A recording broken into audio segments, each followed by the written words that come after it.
Peraturan di atas kertasnya sudah ada, namun sumber daya untuk implementasinya, kelembagaan dan anggarannya masih belum mencukupi.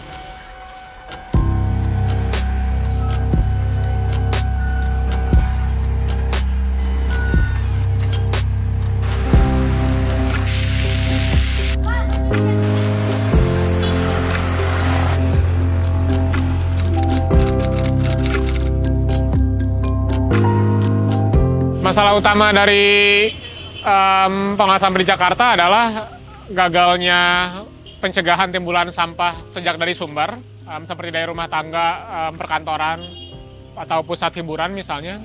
Kondisi timbulan sampah di sumber yang tidak terpilah dan juga tidak terolah akhirnya menimbulkan masalah timbulan sampah yang terlalu banyak di TPA maupun di lingkungan perairan dan daratan di Jakarta.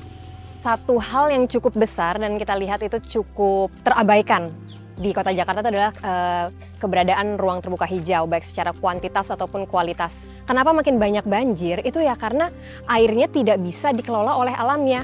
Ya gimana mau dikelola oleh alamnya? Kalau misalkan alamnya nggak ada, secara kuantitas kita kurang, taman kalau ada juga seringkali nggak cukup banyak tutupan hijau atau tanah yang bisa mengelola airnya. Sebetulnya motorized transportation di Jakarta itu antara ada dan tiada. Memang ada yang melakukannya. Tiada itu karena hanya segelintir orang yang melakukannya. Walaupun kemudian kalau kita lihat fasilitas atau prasarana yang dialokasikan untuk mereka sebetulnya tidak ada.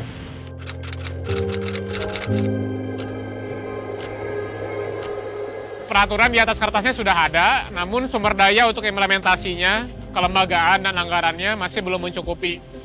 Jadi tidak mengejutkan kalau timbulan sampah dari banyak sumber masih dikumpulkan, diangkut secara tercampur, yang pada akhirnya menumpuk di TPS dan di TPA seperti yang kita lihat di Jakarta. Satu dekade ke belakang, kita bisa lihat investasi dan fokus pemerintahan Provinsi DKI Jakarta masih terlalu dominan pada penanganan sampah di hilir.